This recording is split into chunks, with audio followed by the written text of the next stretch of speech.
নমস্কার বন্ধুরা, মিঠাই লাইফস্টাইলে আপনাদের সবাইকে স্বাগত। তো চলে এসেছি আজকের ভিডিও নিয়ে। আজকে হবে বোয়াল মাছের তেল ঝাল। তো বাজার থেকে আমার বর টাটকা বোয়াল মাছ নিয়ে এসেছে। বোয়াল মাছ খেতে ভীষণ ভালোবাসে। বোয়াল মাছ রান্না করার জন্য নিয়ে নিয়েছি পেঁয়াজ কুচি, এখানে আদা কুচি, রসুন কুচি, আর এর সাথে টমেটো আমরা অ্যাড করি। আজকে টমেটো নেই, তার জন্য টমেটো সস দিয়ে দেবো। গ্যাসটা অন করে কড়াইটা বসানো হয়ে গেছে, এর মধ্যে সর্ষের তেল দেওয়া হয়েছে, তেলটাও গরম হয়ে গেছে।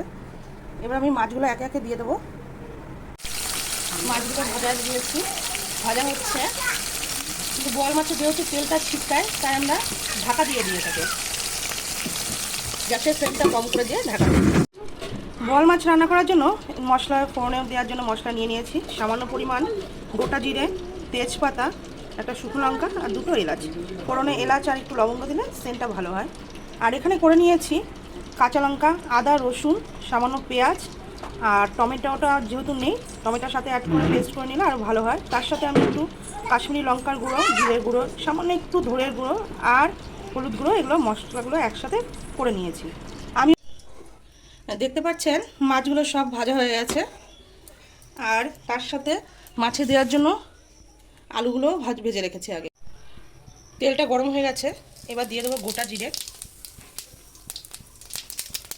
একটা তেজপাতা আর শুকনো লঙ্কা একটা গোটা, আর তার সাথে দুটো এলাচ। বলেছি এলাচ আর লবঙ্গ দিলে ফোড়নে সেন্টটা ভালো হয়। এরপর দিয়ে দেবো পেঁয়াজ কুচি। পেঁয়াজটাকে বেশ লাল লাল করে ভেজে নিতে হবে। পেঁয়াজের মধ্যে একটু নুন দিয়ে দিলে পেঁয়াজটা নরম হয়ে যায়। পেঁয়াজটা দেখতে পাচ্ছেন একটা ব্রাউন শেড এসে গেছে। এবার আমি করে রাখা মশলাগুলো একে একে অ্যাড করব।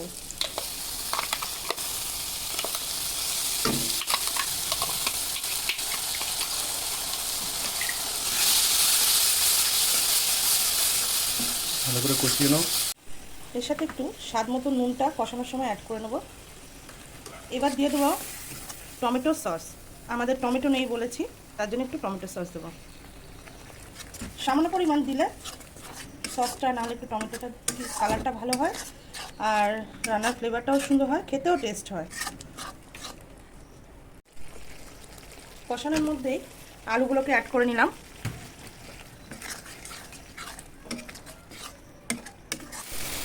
মশলাটা প্রায় কষে গেছে, এবার এর সাথে গরম জলটা অ্যাড করে দেবো। জলটা আপনাদের পরিমাণ মতো দেবেন। যারা ঝোলটা বেশি খায় তারা ঝোল বেশি দেবে, যারা কম খায় তারা অল্প জল দেবে। কিন্তু এইসব বড় মাছ, এই বোয়াল মাছ, এগুলোতে একটু ঝোলটা কম হলেই ভালো লাগে। আমার মতে একটু মাখা মাখাটাই সুন্দর লাগে। জলটা একটু ফুটে উঠলে, গরম জল দিয়েছি যদিও, মাছগুলো একে একে ছেড়ে দেবো। এবার মাছগুলো একে একে দিয়ে দেবো।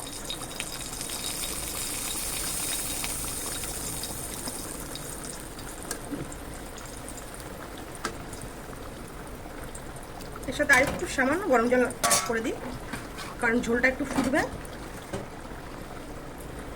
এবার আমি ঢাকা দিয়ে দেবো। গ্যাসের ফ্লেমটা একটু মিডিয়ামে রেখে ঢাকা দেবো। এটা 2 মিনিট একটু ফুটে উঠবে। দেখতে পাচ্ছেন বোয়াল মাছ রান্না অলমোস্ট কমপ্লিট হয়ে গেছে। আমি সবার শেষে একটু গরম মশলা অ্যাড করে দেবো। গরম মশলাটা আমরা বেটেই দিই। তো রেডি হয়ে গেছে বোয়াল মাছের তেল ঝাল রান্না। দেখুন কেমন হয়েছে সবাই কমেন্ট করে জানাবেন। ভিডিওটি ভালো লাগলে লাইক করবেন, কমেন্ট করবেন, শেয়ার করবেন, আর অবশ্যই আমার চ্যানেলটিকে সাবস্ক্রাইব করবেন। আজকের মতো টাটা, দেখা হবে নেক্সট ভিডিওতে।